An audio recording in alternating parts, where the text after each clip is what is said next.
Now, as a bus operator, there's a lot of stress, a lot of strain. You have to deal with cab drivers cutting you off. You have to deal with cab drivers making right turns in front of you, and other cars too. You have to deal with pedestrians walking out in front of the bus, which makes it very stressful. You also have to deal with bikers. Some of those bikers ride those bikes, and it's like they don't have any common sense. This is a bus. You don't want to get too close to this bus. I had a biker try to go in front of the bus while I was trying to make a turn, which is very dangerous. And then you have the customers on the bus that want to talk to you while you're driving and all this stuff, and then you're still trying to pay attention to what you're doing on the street so that you don't have an accident. So it's a very stressful job, very stressful. Another thing is the time. You have so many minutes. Some streets you don't want to be down on. You have to fight through it some kind of way. Sometimes you can't. You might not be in a situation to get to the bathroom. You might not be in a situation where you can get a lunch break, because sometimes the supervisors, from what I hear, want to switch you back so that you can be on time. So you didn't miss your lunch break. I mean, that's the way it is. It's a tough life here at CTA right now. A lot of things need to change. I'm one of Erek Slater's co-workers. As soon as I came in as a part-timer, I remember him standing up and talking to us and letting us know that, hey, if we need anything, and I could see the fight in him that he would take care of us as part-time bus operators. And so I'm here to support Erek Slater to make sure that he gets justice and gets his job back. We need him there. My name is Erek Slater. I've been a Chicago Transit Authority bus operator for 10 years. I'm an elected union steward and an executive board member for the Amalgamated Transit Union Local 241. We represent 10,000 working families, including CTA and PACE suburban bus operators, clerical workers, and maintenance workers. On February 11th, I was illegally and unjustly fired from my job as a bus driver. I was fired for doing the work of a union steward, of protecting my coworkers and protecting our contract. In my view, CTA managers did this intentionally and consciously, as they have done so many times to my coworkers for generations. Principally, they rule over us with fear. They have become so used to their unchecked power over us. But in this case, they may have miscalculated. We have gotten so much support from around the world, from Korea to Australia to all over North America. Let us talk about how CTA managers and administrators who never face the legitimate anger of the people like frontline workers do, like we do every day. Yet those administrators and managers, they make dangerous schedules, dangerously too fast, with too little break time for our extremely stressful work. Let's talk about how so many of us are driving in pain, are working in pain. But when we tell the boss, rather than help us, they try to fire us. That is dangerous to the riding public because we're driving in pain. Let us talk about our families and our loved ones. How the managers have little care for us as human beings. We are just badge numbers that can be replaced in a moment.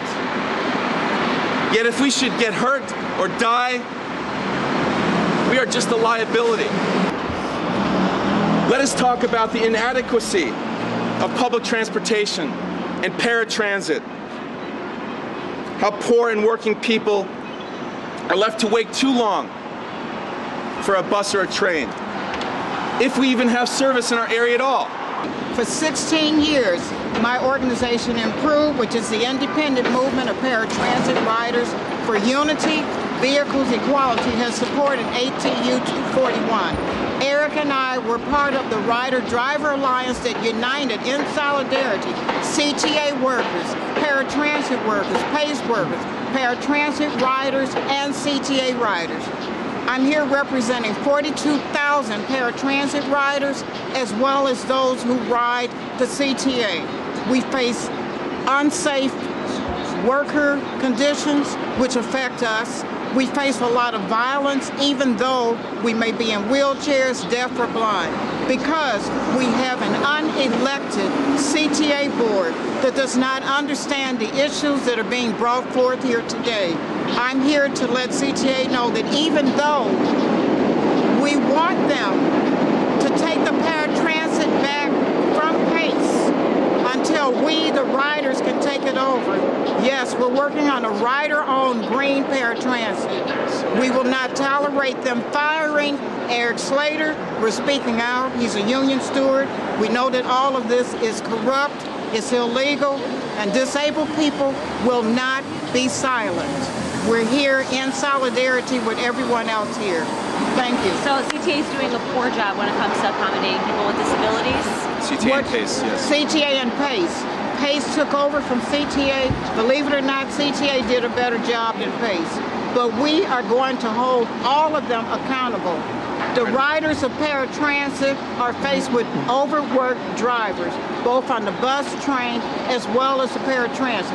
Paratransit drivers for PACE only get a 20-minute lunch, and they may work 10 to 12 hours. How is that safe for us? The reason why we're in this fight is because we really need to start naming and lifting up what does racial justice really look like. What does it look like when 90% of the ATU are underpaid, overworked, poor black families, right? What does it mean when they have spaces where they cannot air grievances, where they cannot have paid sick days, where they have to fight to be able to support their families, and when they do, they are reprimanded, or at worst, they are off the job. So what does it look like for us to think about Laquan, to think about Rakia before it happens? We understand in a city where they would rather allocate 40% of the city's budget towards policing as opposed to social institutions that keep us safe, that keep us having quality of life, that there is a serious crime here, and it's not just a criminal act, but it's violence. Violence happens before we see murders. Violence happens before we see vigilante killings. Violence happens when the funds and the revenue and the taxes that we pay are allocated to things that do harm to us, that keep us away from serving our families, that keep us away from getting what we need as individuals, that keep us from doing the jobs that make this city run, and we're supposed to do it as if we are machines, as if we are only doing the bidding of those who rather be putting money in each other's pockets. And so we declare as BYP 100 that we are dedicated to the fight for racial justice as it connects to economic justice, because we know that those two things are extremely tied together. The attack against Erek and his protection of his fellow worker, right, is bigger than just his instance. That's right. It is about... Saying that's my CTA co-workers. Right, that's the family. It is about a larger push and a larger effort to not only take away our services, whether that be education, whether that be transportation, but also suppress workers and suppress labor. And that suppression and that power is violent.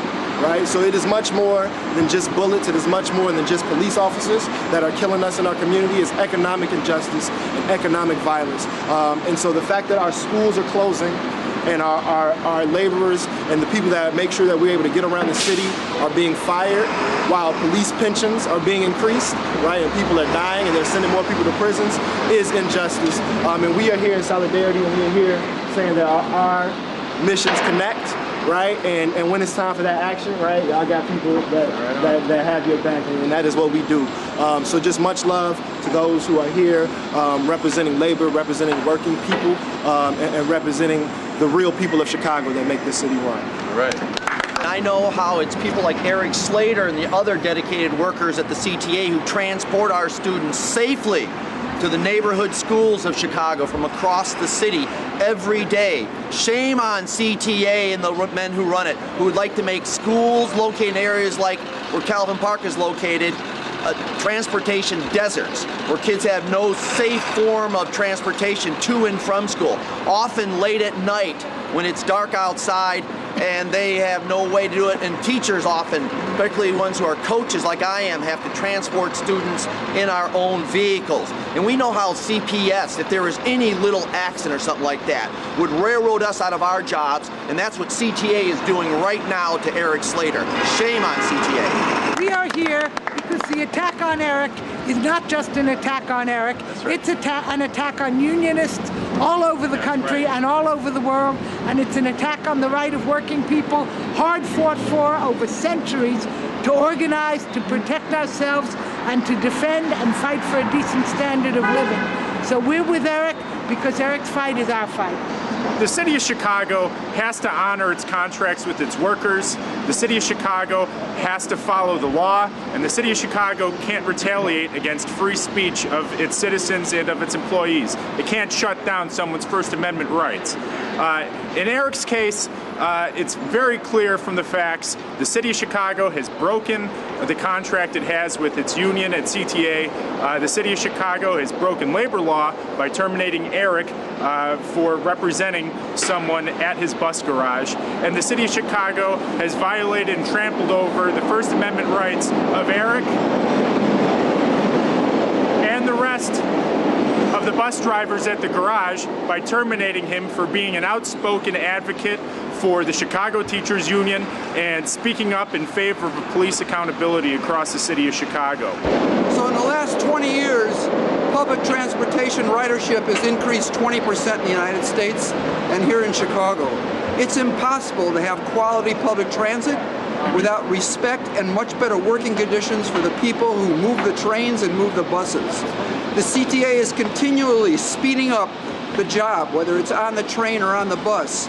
They have significantly decreased mechanical repairs of both buses and trains. They don't let the bus drivers go to the bathroom, since most of the time at the end of the run there are no bathrooms. I'm an occupational medicine physician, and I've treated dozens and hundreds of CTA bus and train workers for injuries and chronic conditions that can easily be avoided. Yes. What has to happen in this city is a grand alliance like the postal workers are doing among all the public worker unions like the CTU brothers and sisters here, and everybody who uses the schools, the post offices, public transit.